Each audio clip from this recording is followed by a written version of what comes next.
Well, good afternoon. I couldn't ask for a better day here in the city of Columbus to welcome Secretary Fudge, Senator Brown, Congresswoman Beatty, and all of our partners.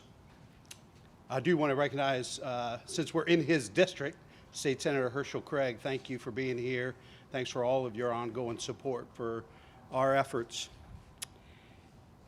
It's not a secret that Columbus is facing a housing crisis. This predicament, ironically enough, stems from one of our region's greatest strengths, our exponential population growth. Columbus grew more than every other urban area in Ohio and was the only city in the Midwest to gain at least 100,000 residents over the last decade. This level of growth would not be possible without a booming business climate. In fact, we set a new record for job creation in 2021. I know that these are problems many mayors around America would love to have. But the flip side is our housing stock. Housing inventories are at an all-time low, which are driving home prices toward all-time highs. We need more homes at every price point, and nowhere is this pressure felt more acutely than among those who need access to housing that they can afford right now. The city, along with our partners, many of who are here today, has invested significantly in housing. Touchstone Field, where we are right now, is one example for our most vulnerable residents. 100 single occupancy supportive housing units for those experiencing chronic homelessness. Columbus contributed $3.5 million to this project. One of my top priorities as mayor has been focusing on housing. During my tenure, we have created or renovated more than 6,000 units for low-income residents. We've incentivized developers to allocate 20% of the units they build as affordable based on area median income. In 2019, voters overwhelmingly approved a $50 million bond issue to be used for affordable housing, and we will be going back to voters in the fall for more voter-approved funding, at least $150 million, to help ease our housing burden. And yet, we are still behind in the number of units we need to house our growing population. We have a supply problem here in Central Ohio. Demand continues to go up, supply remains flat. We weren't bringing enough units to market before the pandemic. And that's why in my State of the City, I called for us to double the number of units we bring to market every year in this region. Market, workforce, and affordable. And to collectively as a region invest $1 billion in housing over the next 15 years. And that's why we're so grateful to have champions at the federal level, particularly in the Biden-Harris administration and our Secretary, Marcia Fudge. The Ohio Congressional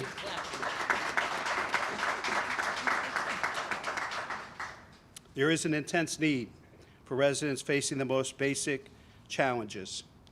First and foremost, safe and stable housing. We're so excited to have the Secretary here today.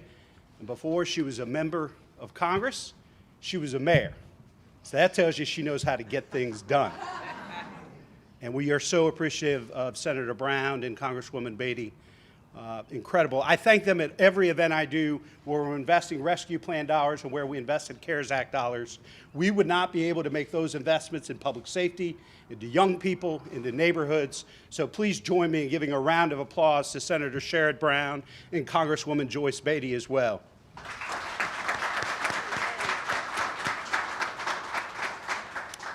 But now, with an incredibly important announcement that she's been working with the President and the Vice President on, and all of her partners in federal government, please welcome Secretary Marcia Fudge.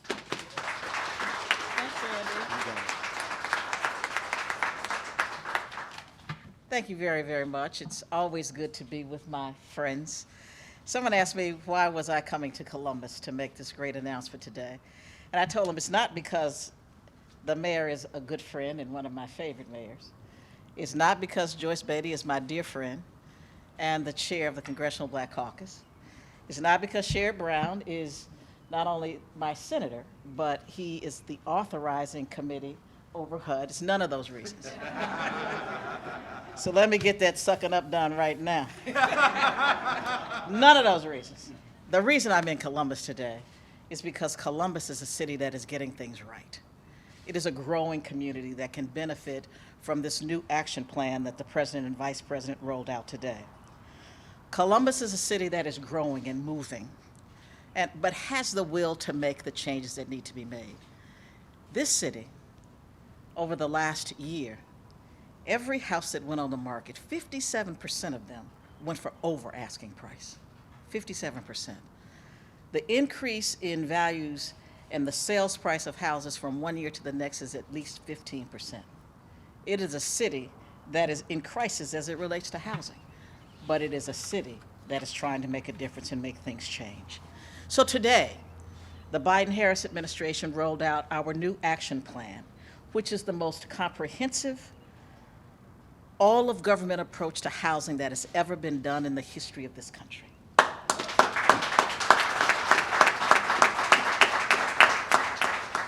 We know that we lack about 1.5 million new homes or preserved homes, just to meet current demand. We know that housing is a main driver of inflation. And as we talk about inflation, people forget about housing. You cannot bring down inflation without addressing the housing crisis in this country. So we're at this site today because it combines state, federal, and local resources.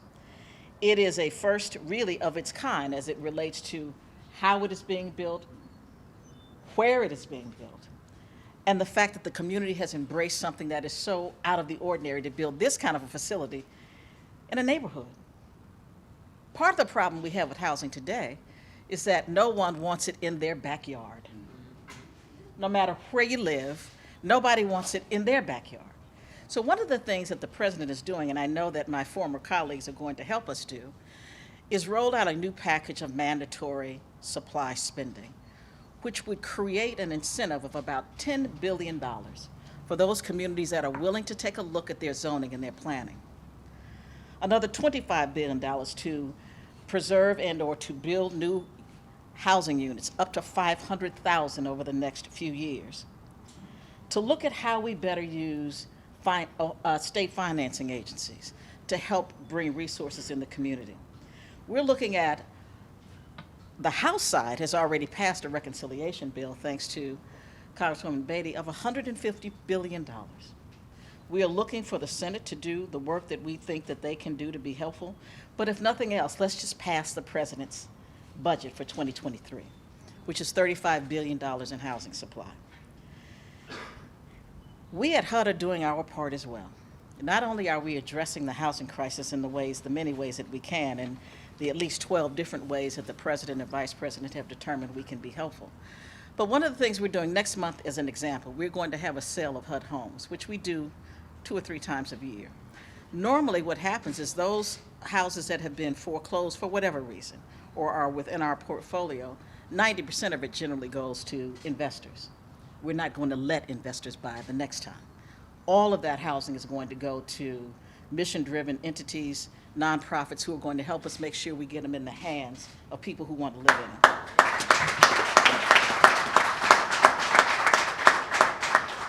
We know that investors have created some problems across this country, but what HUD wants to do, in conjunction with our colleagues, is to build neighborhoods, not just houses.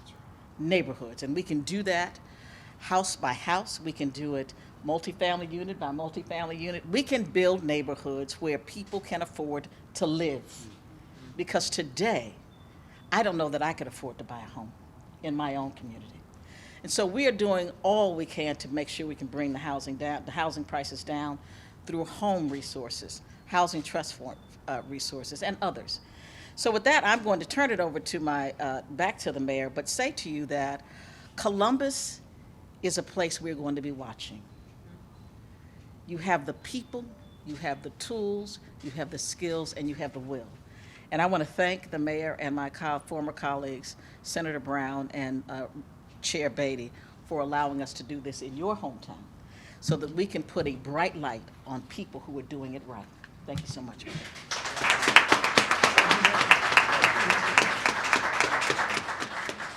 We are blessed with an incredible champion and advocate, a great leader in the U.S. Senate, our Senator Sherrod Brown. Mayor, thank you, and I take credit. My 5 grandchildren were born in these last few years, so part of the surge in population in Franklin County and Columbus is our Brown family members, so I appreciate that. Thank you, Mayor, and it is not a surprise that the Secretary chose Franklin County, chose Columbus, the fastest growing area of the state where housing is so crucial. It's crucial everywhere, but she sees this so clearly, and thank you for that.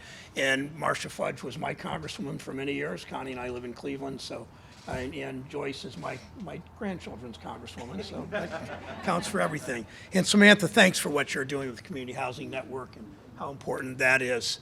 As I said, no surprise that the Secretary of Housing and Urban Development chose Central Ohio, chose Columbus, in this fast-growing, vibrant, second largest city now in the Midwest, next larger than Detroit, second only to Chicago, that she chose this as the site. And it's talk for a moment about why this announcement matters.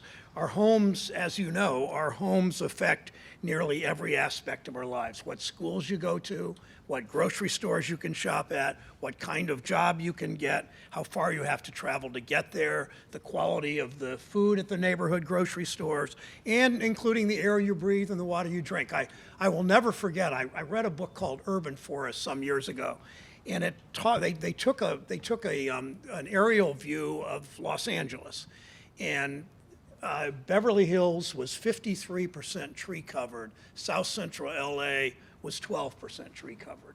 And you can think of what all of those factors mean in housing, in what we need to do for people to have safe, affordable, accessible housing. There simply, as the Secretary pointed out, as the Mayor pointed out, there simply aren't enough homes that people can afford in Columbus and around this state. And as the Secretary also pointed out, private equity firms and other big out-of-state investors are only making this problem worse. These investors come into a community, they buy up property, often with all-cash offers. They price first-time home buyers out of the market, and then they rent out these homes at exorbitant rates. And as we know, even prior to the pandemic, 1/4 of renters in this country, 1/4 of renters paid at least 50% of their income in rent. 1/4 of renters paid. One thing goes wrong in their lives. Their child gets sick. They get a back injury at work that makes them miss a week of work. Almost anything, their car breaks down, they can lose their home. And that's why it's so important that we have affordable, accessible housing. It's why in the Banking and Housing Committee, which I chair, we work with Secretary Fudge every day, every week. We just confirmed one of her most key people, finally, on a very close vote, on a 51-50 vote. The Vice President gets a lot of opportunities to vote in the Senate these days. Something historically is a rare occasion, but we had her in twice last week, and they both happened to be women that were confirmed 51-50. I'm sure it's not a coincidence that it's mostly women where all 50 Republicans vote no, but that's getting off the subject of this news conference, I promise. Secretary Fudge is particularly, when she talked about helping make investments in zoning changes to expand the supply of housing, she's already taken steps to make sure that FHA homes get into the hands of families, not investors, not Wall Street. Today's actions that the Mayor's part of, that Samantha's part of, and that Joyce is part of, are going to help cities like Columbus and towns all over Ohio to build more homes. Homes like the building we're in today, for those who have struggled, finally get a real opportunity to rebuild their lives. We build more homes for seniors, homes workers can afford close to their jobs. It's good for the environment. We're doing a hearing this week on climate and housing and how important it is to have housing near bus stops and housing that is built much more efficiently, all the kinds of things, housing away from floodplains and housing away from potential fire and all the things that with climate change afflict our country. We protect communities from Wall Street investors that want to buy up these neighborhoods, a problem that simply didn't exist with any frequency 10 years ago. But it's simple in the end. It's when we make housing more affordable, we expand opportunity, we give more families a shot at the middle class. I'll stop there and turn it over to Congresswoman Beatty. Thank you. I am Congresswoman Joyce Beatty, and let me first say welcome to my congressional district. It is an honor to be here with my good friend, former colleague, Secretary Marcia Fudge. Also joined by, as I always call him, my mayor, Andrew Ginther. Samantha, thank you for all of your work and the growth that you are also doing through your organization. And Sherrod Brown is my senator as well, and he is right. Family is important, and I represent his grandchildren and his daughter and son-in-law in this great district. But we're here today to do a couple of things. First, to welcome Secretary of HUD, Marcia Fudge. She's here because of all the reasons that she said, but what she didn't say. Congresswoman Fudge is one of the biggest advocates for people, whether that is our seniors, whether that is those who deserve a second chance, whether that is young folks starting out. And I know this because I had the opportunity to sit next to her on the United States House floor for the entire time I was in Congress until she left to go with the Biden-Harris administration. And I can remember her so clearly and eloquently saying, don't ever forget about the people. And when you think about what you said, Senator Brown, whether it is housing, whether it is education, whether it is environment, whether it is workforce development, if you can't put a roof over your head, you can't think about how you're going to eat and how you're going to matriculate in school or anything else. So when in Washington, people ask you what we are doing, the American Rescue Plan, when you think about how advocates in the federal government fought, and I can tell you because I serve on the Housing Committee under the Powerful Financial Services Committee under Chairwoman Maxine Waters. And I can tell you it was our committee, our members that every day was trying to push to get $65 billion on the table, being happy if we would get $35 billion. These things just don't happen. And why do I share this with you? They happen because of you. When I look at people like Lark in this room, a big housing advocate, and always calls us and says, you can do more. We thank you for that push. When I look at people like Michelle Heritage, that's been out in the fight for those who understand what it's like not to have a roof over their head. That is why we do Build Back Better. That is why we do the American Rescue Plan. That is why we fight every day. But it's so important for the local people to know how much we value you. Things have to be financed.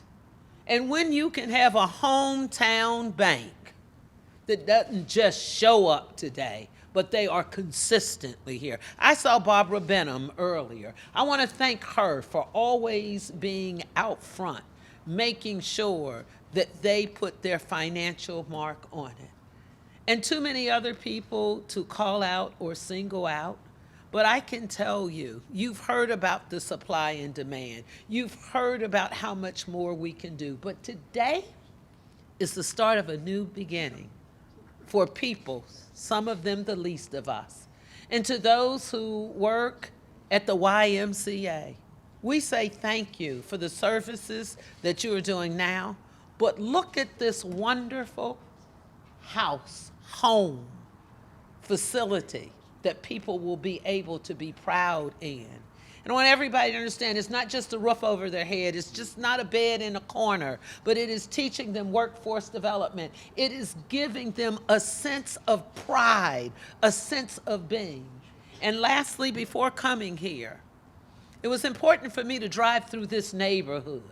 It was important for me to make sure when you call a home, you're in a community, that there is a place for you to go and eat, less than 0.2 miles down the street. And I want you to know I tested it out and I'm going back there for lunch. The grill closes at 1:30 and it's within walking distances and the prices are right. There are things here that you can make a home in a community. And I am so honored to be a part of this. And I will make a commitment to you, Mayor, that I will continue fighting in Washington and continue working with our Department of HUD, and more specifically, our secretary, because we're just getting started. She's no stranger here, and she'll be back again, because she's my friend. Thank you so much. And now I give you to our Executive Director, Samantha, come on up. Thank you. Thank you so much.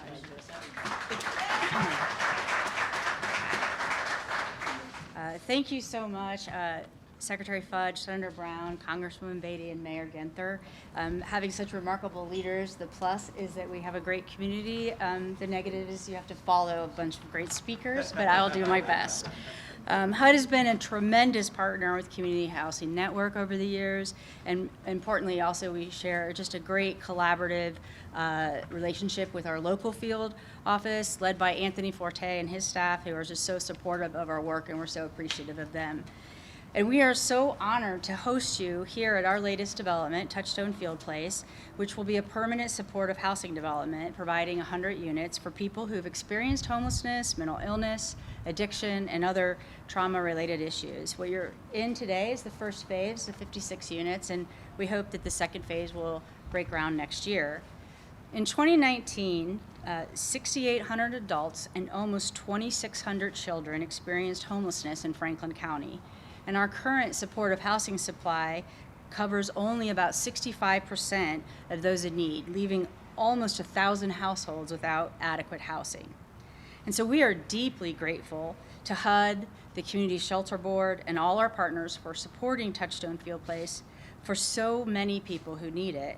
By investing in housing, you reduce spending on emergency systems like hospitals and jails and shelters, but much more importantly, your investment is in the right support, a home where people can succeed at recovering from their illness, sustaining their health, maintaining healthy relationships, and enjoying productive, purposeful lives.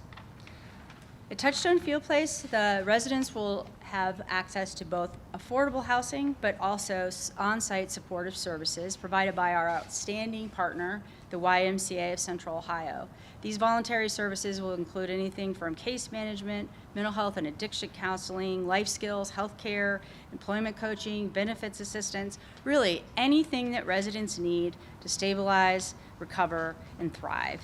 And we've designed Touchstone Field Place this way because this model is a nationally recognized, proven, and cost-effective solution to reducing homelessness. For example, last year, 97% of the households that lived with CHN maintained permanent housing.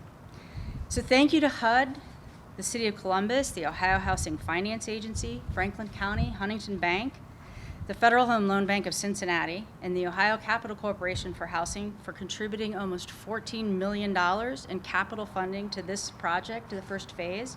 And thank you to HUD as well for providing over $95,000 annually in service funding, and of course to the Columbus Metropolitan Housing Authority for contributing almost $600,000 annually in critical project-based housing choice vouchers. Just to put those commitments into perspective, over 20 years, HUD will have provided over $1.9 million to the project, and CMHA over $11 million to make sure that we can provide this housing for people who most need it. And finally, thank you, of course, to the Affordable Housing Trust of Franklin County and Columbus, who provide the critical, essential pre-development funding that we need.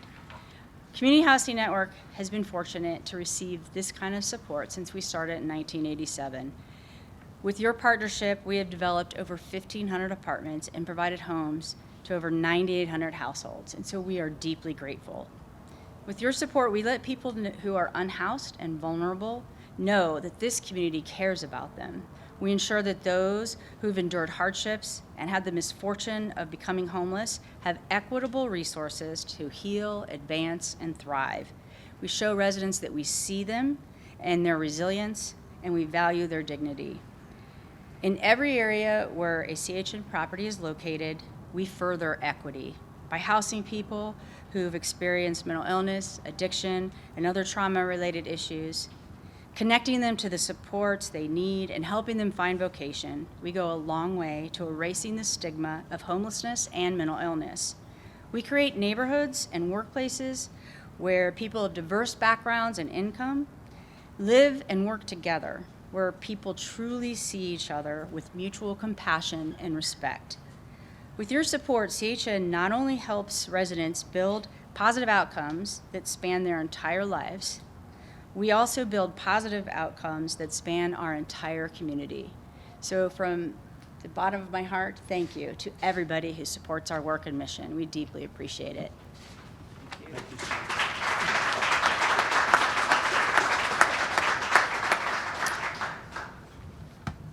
Thank you, Samantha, and to the entire team. We're just so grateful for your partnership. I know the challenges may seem great, but where there are challenges, there are great opportunities. And I am blessed as the mayor of this city to have incredible federal partners like Secretary Fudge, Senator Sherrod Brown, and Congresswoman Joyce Beatty. I think the decade ahead will probably be one of the most consequential in our city's history.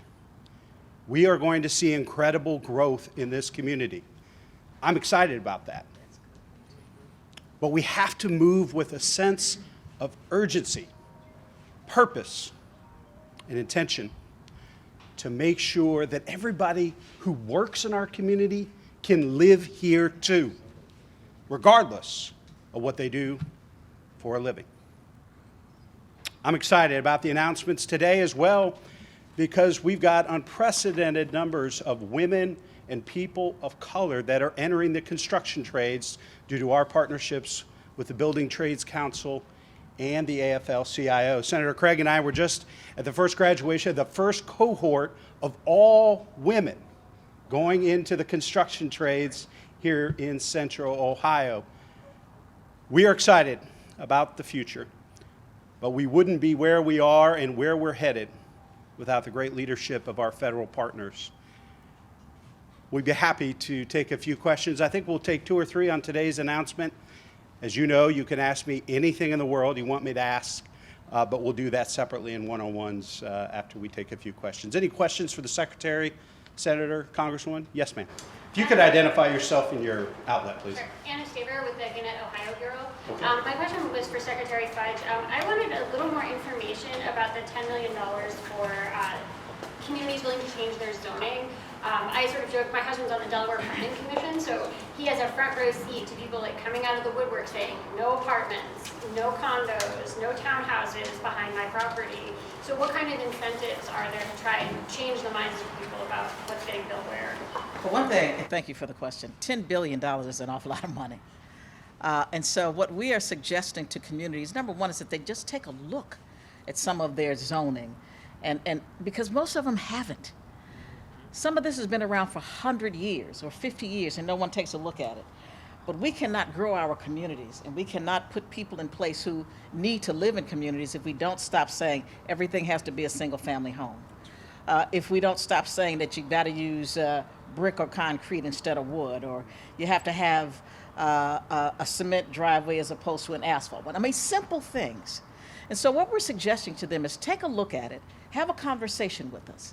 And if you are willing to change some, we're willing to assist you in that change with resources that can be helpful to your community. Everybody doesn't need an acre lot. You know what I mean? It's just a whole lot of grass to cut. Nick Evans with the Ohio Capital Journal. Does that have to be a citywide change to zoning, or is it community-based? And would Columbus, as it stands right now, qualify? Absolutely, yes to all three. It can be community-based. Columbus would qualify, correct. Yes, ma'am. There, we have an affordable housing crisis right now. How will this help us catch up and move forward so that there are enough houses or apartments here in the city for families? Appreciate the question, and you're absolutely right. We've been out of whack for probably since before the Great Recession. We weren't having nearly enough units come to market here at all three, at market, at workforce, and affordable. And I think to Nick's point, one of the most important things we're involved in right now is the rewriting of our zoning code. First time in 70 years. A couple things have changed in Columbus in the last 70 years, right? And so there's a reason it hasn't been done in 70 years. It's complex, it's difficult. There are a lot of folks that aren't interested in change. Well, I'm here to tell you folks, growth is coming, change is coming. So we need to embrace it and shape it to make sure it reflects our values moving forward. We want the growth we're going to see to be dynamic and inclusive. And so rewriting the zoning code is very important, as well as reforming our incentive packages and continuing to pass bond issues that we can leverage for private, state, and federal resources with great partners like we have here today to build more units and to make sure they remain affordable in the future. Secretary? We built fewer homes since the Great Recession than we did before. The only way we're going to take the pressure off the market is to put new housing in the market or preserve housing. But building affordable housing is not profitable. And so builders don't want to build it. But what we have done is put in place tools that we think will be helpful so that there's some gap funding available. We're looking at how we expand and increase low-income housing tax credits. We've created a new tax credit in the new legislation, a neighborhood tax credit. We are looking at putting more resources into the Housing Trust Fund, which is designed for the lowest income.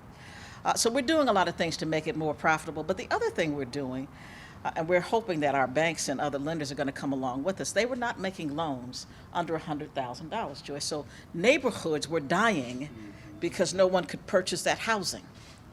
So we are now going to insist that, I know FHA is going to do it, that we are making loans under $100,000 so that we can start to rebuild those neighborhoods where you see rows and rows of vacant housing, where we can make workforce housing, we can make housing for the homeless. We're also creating a new down payment assistance program, and we're looking at creating a 40-year mortgage as opposed to a 30, so that we can lower the interest rate, spread the payments out over time, and get people into homes. Down payment assistance we're looking at. So there are many things on the table. We just need for all of our partners to be a part of the conversation. Let me add one thing. Can I add one? I'm sorry. Let me add one thing to that too. I'm sorry. What the secretary just said about neighborhoods and homes and the low-income tax credit and down payment assistance is so very, very important. Many people would like to buy a home. They can afford the mortgage. It might even be less than their rental unit was costing, but they don't have the down payment. So that's one of the investments and partnerships the federal government can make. My wife and I live in Cleveland. We live in our zip code, 44105, had more foreclosures in the year 2007 than any zip code in the United States. And you will see hundreds of homes in that zip code that, with some renovation, in many cases, not huge investments, would sell for $50 or $70 or $80 or up to $100,000 a year. But it just isn't happening. It's not happening partly because of down payment assistance, partly because people can't put the money together in other ways, partly because banks aren't necessarily, in many cases, willing to loan at that level. So all of those kinds of things, we can help with partnerships, working with the mayor, working with Mayor of Warrensville Heights or Cleveland or Columbus, and in what we need to do together. Ma'am, you had a question. Yes, Jamila Muhammad with Spectrum News. I know we talked a lot about housing. Is there anything a part of this program about rent? I've heard rent control thrown around a lot. We've seen rent prices skyrocket. Is there anything, not only here in Columbus, but on the federal level, that will be contributed to rent? Anything, do you want to Well, speak to it first? let me just say, we're going to continue our rental assistance programs. We have two. We know that everyone is not going to buy a home. So we know also that we have a shortage of rental properties. We talk about vouchers and things that we have as a federal government, but it's great to have a voucher, but if you don't have any place to take the voucher, what good does it do you? And so we are looking at, that's one of the things we're hoping that cities will take a look at as we talk about zoning. We need more multifamily units so that people can rent. We can't do everything, again, as I say, as a single family, which is what everybody wants. We have to build more units in smaller spaces so that we can create the kind of volume that we need. But also, we need to find ways to keep people in their apartments. And that's what the rental assistance is going to do. And that is also in the president's budget, and it's in this plan as well. And it's been go ahead, please. Let me just thank you for asking the question about renting and renters. So often we go directly to home ownership, but I want to let everybody know how much we understood and still understand that we have a problem with the least of us, or those who choose not to be homeowners and want to rent. So when COVID hit, it was the Biden-Harris administration that met with members of Congress to make sure that people were not evicted doing that. But we also made those who own the properties that they were renting to whole, because many of them were small business owners. We also put forbearance on people losing their mortgages. So I can tell you, we were very lucky to have the Biden-Harris administration and also to have Secretary Fudge there, because they understand and value people. The only thing I appreciate the question. The only thing we have a supply problem as it is, and our concern is if there would be any chilling effect or any negative impact on supply, either renovation or construction of new housing units. And so we're taking a look at what is being considered, and I know the city attorney is reviewing that as well. But we need to unleash our power, not as a city. This is not a city problem. This is a regional issue. We brought Intel here as a region. Wouldn't have happened without our city's water and sewer. We need our neighbors in New Albany and in Dublin and Upper Arlington, Westerville and Worthington to join this team to dramatically increase the amount of units available for folks at all price points. We need a market rate workforce and affordable housing throughout the region. And we're going to be forming a regional housing collaborative and look forward to working with those folks to address that. Can I take one, please, your question too? Thank you for that. One of the things all three speakers that answered that touched on that I want to explore a little bit is what we're doing on multi-home, on renters and apartment buildings, all that you're seeing coming out of COVID. More office space open in downtown areas. Much of that, like low-income tax credit that Marcia talked about, much of that will be transitioned in many cities. Little less in Columbus probably than older cities, but will be transitioned into housing. With that, we made a major investment in the infrastructure bill in public transit. So CODA will enjoy a good many federal dollars to do a lot of things, to increase bus service, to make sure that they can put stops closer to where people live. I think you'll see that kind of expansion with public transit. It's good for the environment. It's good for renters who simply can't get to bus stops presently, particularly on Saturdays and Sundays when they're working in often low-wage jobs and can't. I know of a woman in Cincinnati had to Uber to work on Sunday, essentially eating up her $12 an hour job, but because her boss said if you don't come Sunday, you don't have a job. So that kind of transit expansion is very, very important in this. I think we'll stick around for one-on-ones afterwards. Anything else, Secretary, you'd like to close with? Anything? Let me just close by saying this. The president and vice president see this problem better than anyone I have ever talked with about it. They clearly understand that rents are going so high that you can't rent, housing is going so high that you can't buy, that communities are in a place where their workers can't get to work, as they were saying. And so they are all in on giving us every single tool possible to try to address this. And so I just want to say that they are the drivers of what we are doing today. We do our part at HUD, but they are the people who make this engine run for the federal government, and we are all in. Every agency is involved. We are all in. So I just want to thank them for even coming up with this whole action plan and being willing to commit $150 billion in one package and then another $50 billion in another. We don't know what's ultimately going to happen, but we know it is significant enough to put those kind of resources in it. So that's what I would say. Thank you. Thank you. Great job. Thank you. Thank you, Speaker.